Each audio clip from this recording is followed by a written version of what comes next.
Hi, I am Kathy Masarie, the author of Raising Our Sons and Raising Our Daughters Parent Guides and the founder of Family Empowerment Network. And I am so excited to be talking with you today. Before we get started though, I'd love to introduce you to my co-host. Hi, I'm Mike Roach. I took the Raising Our Daughters class 9 years ago and it transformed the way that I parent and connect with my daughter. We want to thank you for agreeing to participate in this parenting discussion group. It can be an awesome experience that can benefit you, your family, and even your community. If you haven't decided whether to take the class yet, you'll find the testimonials and Kathy's talk on the website helpful.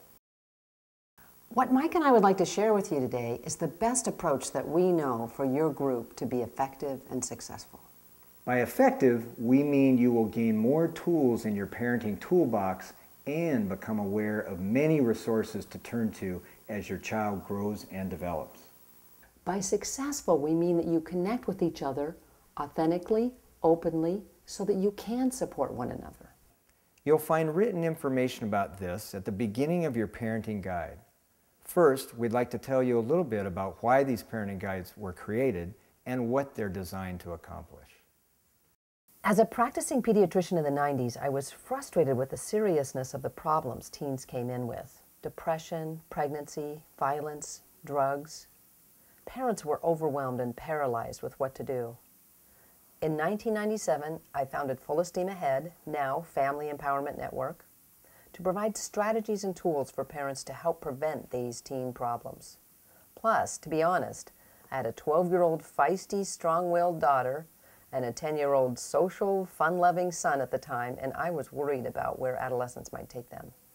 What we learned was that although seminars and workshops were very inspiring for parents, real change took longer. We asked ourselves, what could we develop that would keep the learning and growing going? How could we support parents to develop confidence in their ability to parent effectively and to build strong connections in their families? We found that the most effective tool for parents was a format for discussion, to give parents material they could read and talk about together and make relevant to their own situation. We pulled together 3 teams of select volunteers, read over 100 books and articles, and put together each parenting guide, virtually a compressed version of the best information out there. The parenting guide you now have is the result of 10 years of fine-tuning and revisions. So one thing that makes these guides valuable is the richness of the resources, with so many people sharing their best tips. I found this information to be a real eye-opener for me. My daughter was in 4th grade at the time. Some of the other parents in my class had older kids, so in addition to the material we read, it was the shared stories that really mattered. We learned about what was going on in our middle school and high school. It made it all so real and compelling. Mike, what else made this parenting class work for you? We all knew each other, so that made it easier and comfortable for me to share, even at the very first meeting. I also know many other groups were all moms who didn't know each other, or all moms with 1 or 2 dads, and that seemed to work well for them.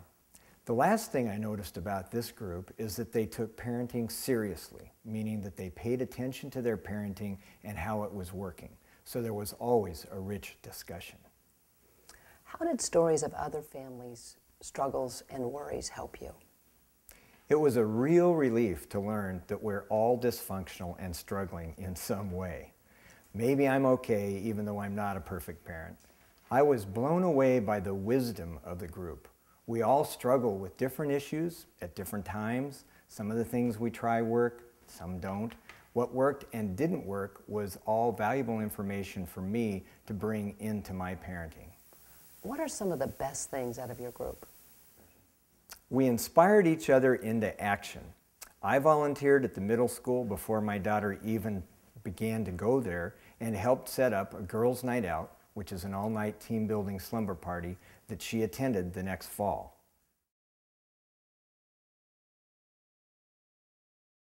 What we'd like to ask you to do now is pause the video. Take a moment to introduce yourselves.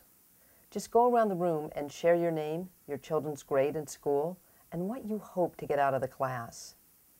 Name tags or name cards can be really comforting for people who don't know each other, and you can use them at every meeting if you need to. Now is also a good time to send around a clipboard and have everyone write down their name, phone numbers, address, and email address to create a class roster. When we get back in about 15 to 20 minutes, we'll talk about how our parenting classes work.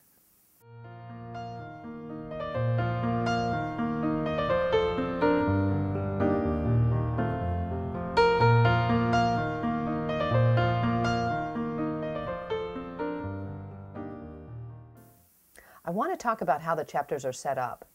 If you look over your book, you'll see that each chapter has the same format: goals, an overview, and the 10 to 30 articles on that topic. At the end of the overview is a circle question that every person answers for a couple minutes each. This gets everyone engaged and talking right off the bat, unless of course you choose to pass, which is always an option. Then there are the discussion questions to keep your discussion lively. At the end of the overview is the putting it together ideas you can implement in your family or community, and a resource guide to expand where you can go for help. Most groups meet 1 to 2 times a month, so there's time to read the 25 to 40 pages of each chapter. I will have to admit there were times I could only read the overview, and once or twice when I just showed up with only reading the circle question. The important thing was that I did show up. I only missed a meeting when I was out of town or sick. Mike, can you explain how it worked to take turns facilitating the session in your group? The first day we met, we each signed up to facilitate one of the meetings, so we knew about it way in advance. We knew we were not expected to be the expert and know everything about the topic. What I found was it really helped to read all the material thoroughly ahead of time and pick out the discussion questions I liked. I noticed that the best facilitators just gently guided the meeting, bringing us back if we strayed too far off topic, and bringing people in who weren't sharing. They were also great timekeepers, keeping us moving along so we spent as much time on solutions as we did on discussing our struggles and concerns. If the idea of being a facilitator scares you, consider co-leading with another and doing it twice. There's also the role of the opener, where one parent starts the meeting with something creative, like reading a poem, a short story, or even singing and dancing. It's a great way to transition from the outside world and tap everyone into the creative right side of their brain. Kathy, something that really helped our group were the ground rules you suggested. I particularly liked stating out loud the importance of a pact of confidentiality, that nothing said leaves the room without specific permission from the person who shared it. We took it even a step further and did not even share stories anonymously, since our community was so close-knit, you could sometimes figure out who shared it. Another ground rule that groups find valuable is to really honor everyone's opinion, for everyone to feel safe sharing and to respect each other at all times. Consensus is not the goal. Sometimes one person's ideas are really different than the rest of the group, and it's important that person still feels safe sharing it. If you feel strongly that what they are saying is alarming or could be harmful, share that with them privately later. Let them know you are talking to them because you care. Mike, how did your group do with timekeeping? We made a commitment to start on time. So even if there were only a few people there, we started in knowing that people would be more likely to be on time if they knew we started on time. And it worked. Eventually, we were programmed to be on time. And we ended on time too, even though we were sometimes really jazzed up about a topic. What I have heard many times from groups is the challenge of 1 or 2 people dominating the discussions and taking more than their fair share of time. Some classes have actually broken up because of this problem. One of the best things you can do to avoid this is to be proactive right up front. If everyone monitors themselves, there is no problem. So for a 90-minute class of 10, that means you will not be talking for more than 7 to 8 minutes total. It helps to have a clock visible to help monitor this. What could I do if one person was dominating the discussion in my group? Ideally, deal with it early when it's small. The facilitator can keep the flow moving along with a comment like, "Thanks so much for your opinion. What do others think about this?" You can help too as a participant, like saying, "I would love to hear from everyone." So if the person is still talking despite that, what should I do? First off, avoid third-party talk, complaining to others in the group about it. Talk to the person directly and privately about your concern. If that is too uncomfortable, talk to the facilitator of the next meeting to bring up the issue as a group to discuss. If that still doesn't work, consider instituting some support structure like an egg timer or a talking stick. We found that to keep tabs on how the class was working for everyone, it was great to get feedback at the end of each meeting. We did this casually. I have also heard of everyone giving the facilitator a feedback note card. Then you can talk about issues as a group right then about what works and what doesn't work. As a life coach, I really encourage you to also take the time to write down your action steps. This is in the Putting It Together section. You'll be inspired by certain ideas every session. Capture them. You may not be able to implement them all right away, and it helps to look back on your idea list later. As the facilitator, you can watch the clock to leave a good 5 minutes for this activity at the end. Mike, what were the biggest benefits of your Raising Our Daughters parenting group? Confidence in myself as a parent. I really feel I've tapped into that wisdom within. Networking with other parents and supporting each other. One thing that really shifted in me was the realization that I could not control my daughter.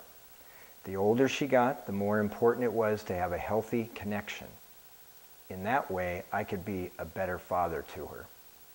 Also very influential to learn about the 40 assets and the extreme importance for young people to have adults that care about them and to whom they feel a connection.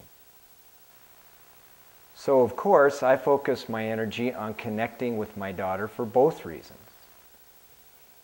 In addition though, I reached out to connect with other kids. More caring adults is better than fewer caring adults. I even coached soccer for a few extra years right through the middle school years, knowing that having a good and caring coach gives kids 2 to 3 more assets. I know my daughter benefited too from the other adults in our group reaching out to her, and they still do that to this day. The 40 assets still motivate me to engage with young people even now, 9 years later, with my daughter and her classmates in her last year of high school. We would like to leave you with one last parting idea: to have fun. As a mom with 2 grown children, I miss the energy, the bustling activities, sleepovers, and carpool talk. Learning and growing together in this class, you can support each other and avoid many parenting pitfalls. This can allow you to sit back more and relax, focusing on long-term parenting and enjoying your time as a family.